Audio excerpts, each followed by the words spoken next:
Buddhism is a world religion founded by the Buddha in ancient India.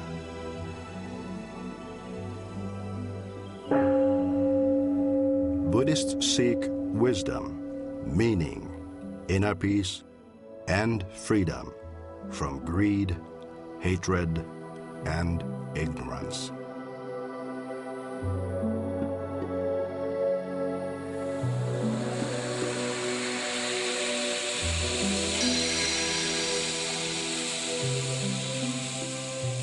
Mutually sustaining life, a Buddhist call to a troubled world.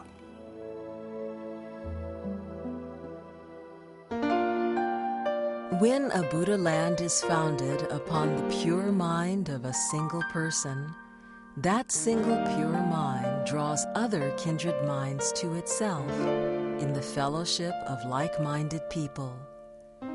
Faith in Buddha spreads from individual to family, from family to village, from village to towns, to cities, to countries, and finally to the whole world. Hello, we're pleased that you could join us as we continue to explore the fascinating facets of Buddhism. Our topic today is sharing the teachings with others. This forms a natural set with the act of seeking awakening, a topic we discussed a couple shows back.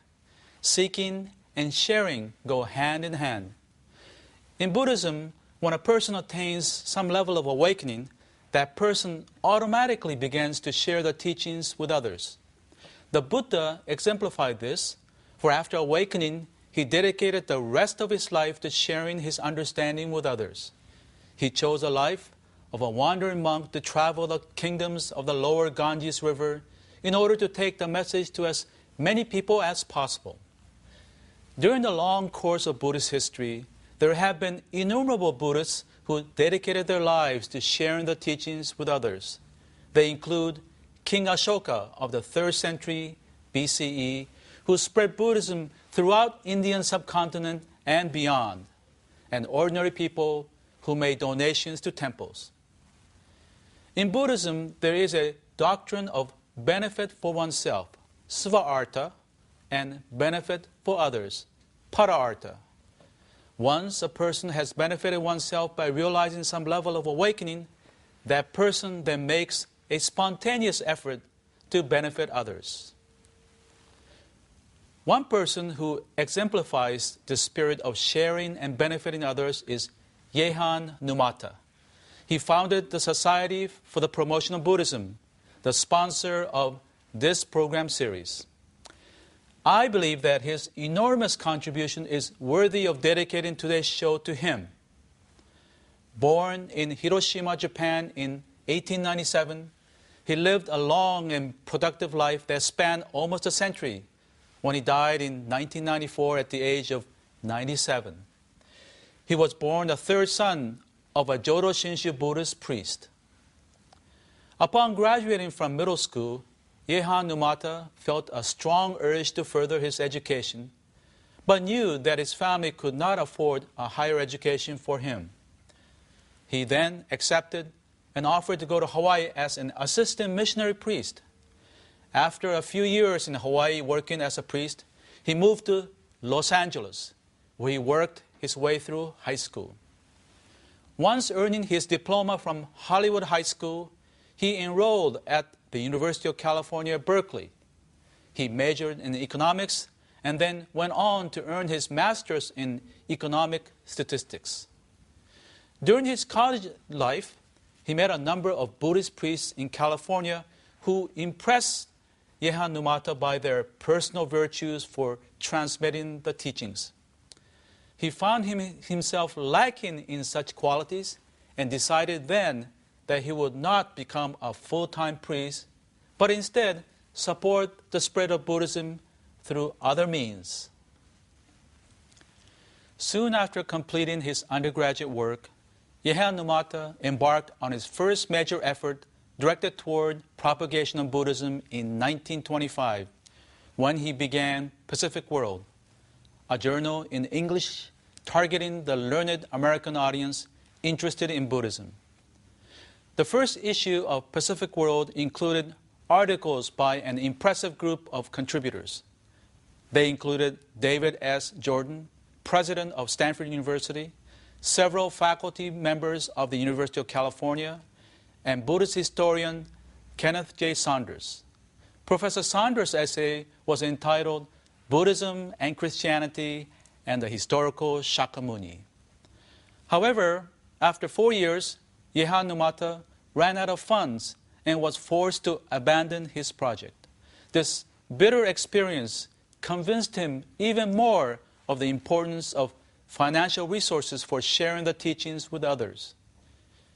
Yehan Numata then decided to return to Japan to establish a business with the intent to direct portions of its earnings toward disseminating the Buddhist teachings.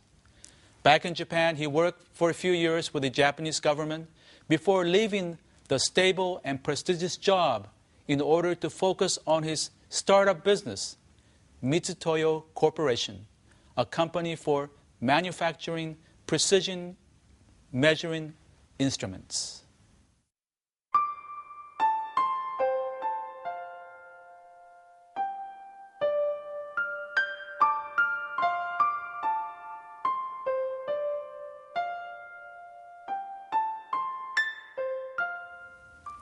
The company grew and flourished, and by the mid-1960s, there were branch factories in other countries, including Germany, Brazil, and the US.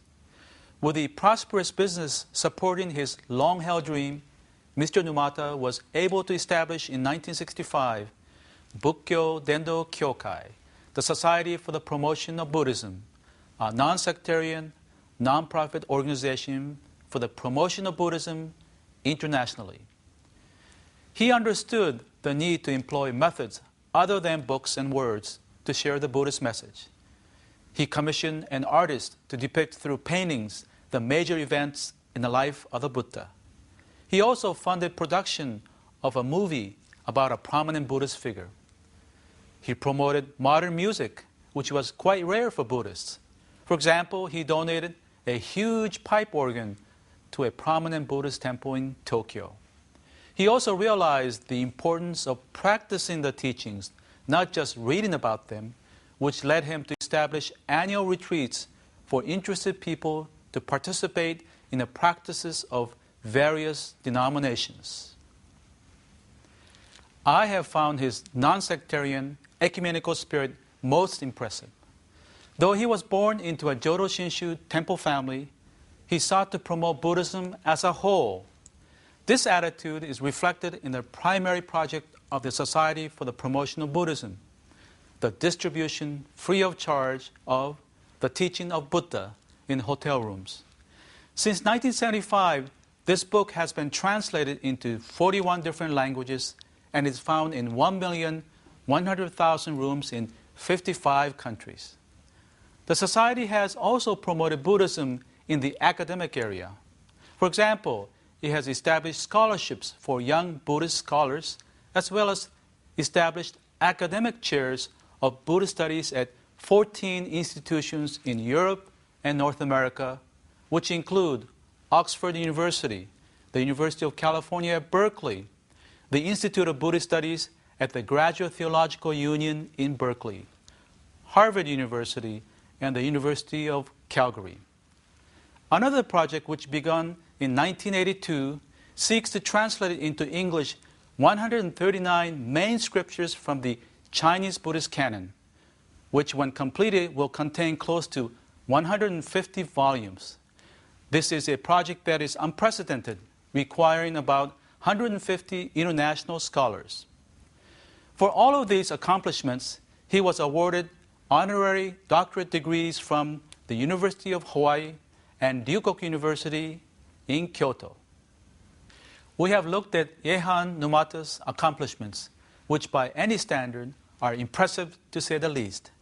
He began with nothing, paid his own way through high school, college, and graduate school in a foreign country, and founded a profitable international company while keeping his promise to share the teachings with the world. Many who knew him wondered, where does he get his drive? Well, I got a hint of the answer to that question during my one encounter with him. He once visited Berkeley at the Institute of Buddhist Studies where I was teaching. He invited some of the faculty out for dinner at a traditional Japanese restaurant where we sat on tatami mats. The lively and enjoyable dinner lasted close to 2 hours, but after half an hour or so, all of us had our legs thrown out and were leaning against the walls. The one exception was Mr. Numata, who was 91 years old at the time. He sat in a dignified manner the whole time in the traditional Japanese style, on his knees with his legs folded under him and his back straight. I could not be more impressed by his stamina and discipline, undoubtedly derived from his inner calm and strength. This mind of calm and strength is none other than the beginner's mind, Shoshin, which he often spoke of as his guiding light in his life. Yehan Numata indeed faced life with the beginner's mind. In this way, he avoided preconceived attitudes and instead lay open to considering all possibilities. He had firm convictions about his goals, but was flexible in his methods. Despite his seniority and all his accomplishments, the beginner's mind also made him see himself on an equal footing with others. His humble demeanor was evident at that dinner when he spoke to my much younger, less accomplished colleagues and I with respect and concern. The beginner's mind further manifested itself in the form of his compassion for others and his optimism for the world. He expressed this when the once defunct Pacific World was revived in 1982 after more than 50 years. He stated, "Throughout my life, I have sincerely believed that Buddhism is a religion of peace and compassion, a teaching that will bring spiritual tranquility to the individual and contribute to the promotion of harmony and peace in society. For the opportunity to be able to contribute to the propagation of Buddhism and the betterment of humankind, I am eternally grateful." Today, through the distribution of the book and a host of other projects, Reverend Dr. Yehan Numata's wish to share the teachings with others lives on. In our final show next week, we plan to explore with a distinguished guest the topic of the distinctive contribution that Buddhism can make to this troubled world. Please join us again.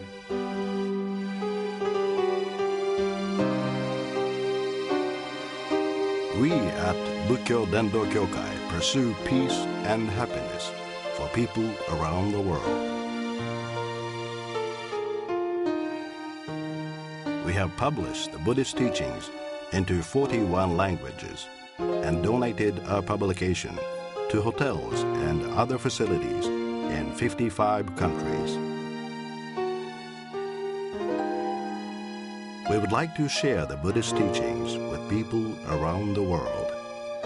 That's our mission. Visit our website for more information.